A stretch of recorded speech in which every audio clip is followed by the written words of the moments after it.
एक भिखारी अपने जीवन से परेशान हो चुका था क्योंकि उसे अपने जीवन को चलाने के लिए भीख मांगनी पड़ती थी।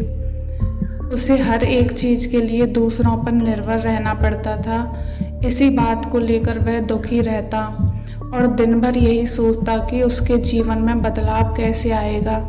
जब उसे कोई रास्ता नज़र नहीं आता तो वह और निराश हो जाता। वह हर दिन देखता कि बहुत सारे निराश लोग, आंखों में आंसू लिए हुए लोग और विभिन्न चिंताओं से परेशान लोग गौतम बुद्ध की तरफ जाते हैं और वापस लौटते समय वे लोग बहुत ही खुश होते हैं। वह भिखारी यह नहीं समझ पा रहा था कि गौतम बुद्ध उनके साथ ऐसा क्या करते थे कि वे बेहद खुश हो जाते थे। वापस लौटते हुए लोगों के हाथों में ना तो ढेर सारे पैसे होते थे, ना ही सोना चांदी और हीरे जवाहरात।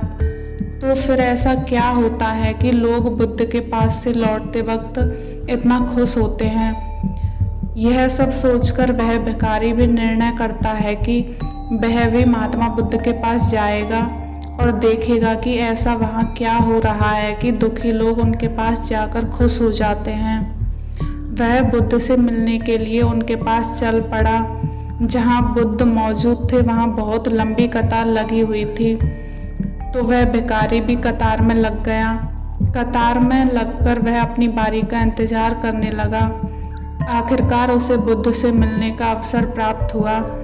उसने बुद्ध से कहा, बुद्ध, मैं बहुत ही गरीब हूँ, मेरे पास कुछ भी नहीं है। मुझे अपना जीवन चलाने के लिए भी दूसरों से भीख मांगनी पड़ती है। अब आप ही बताइए कि मैं अपने जीवन को कैसे बेहतर कर सकता हूँ। यह सब सुनकर बुद्ध ने कहा, तुम गरीब नहीं हो, तुम्हें ऐसा लगता है क्योंकि आज तक कभी तुमने किसी के लिए कुछ भी नहीं किया, ना ही तुमने कभी किसी को दान दिया, ना ही तुमने दूसरों के लिए कुछ और किया। यह सब सुनकर भिखारी के मन में एक आशंका जाग उठी। अपनी आशंका को दूर करने के लिए भिखारी ने फिर से पूछा, मैं तो एक भिखारी हूँ, भला मैं लोगों को दान कैसे दे सकता हूँ और कैसे मैं लोगों की सहायता कर सकता हूँ। मुझे तो खुद अपना जीवन चलाने के लिए दूसरों से मांगना पड़ता है। यह सब सुनने के बाद बुद्ध थोड़ी देर चुप रहे और फिर बोले, तुम्हारे पास हाथ हैं जिन्हें तुम लोगों की सेवा में लगा सकते हो और दूसरों का भला कर सकते हो। इसके अलावा तुम्हारे पास मुंह है जिससे तुम लोगों से अच्छी अच्छी बातें कर सकते हो और दूसरों का हौसला बढ़ा सकते हो। तुम समाज को बेहतर बनाने में अपना योगदान दे सकते हो। यह सब करके भी तुम दूसरों की सहायता ही करोगे। ज़रूरी नहीं कि दान सिर्फ पैसों से किया जाए।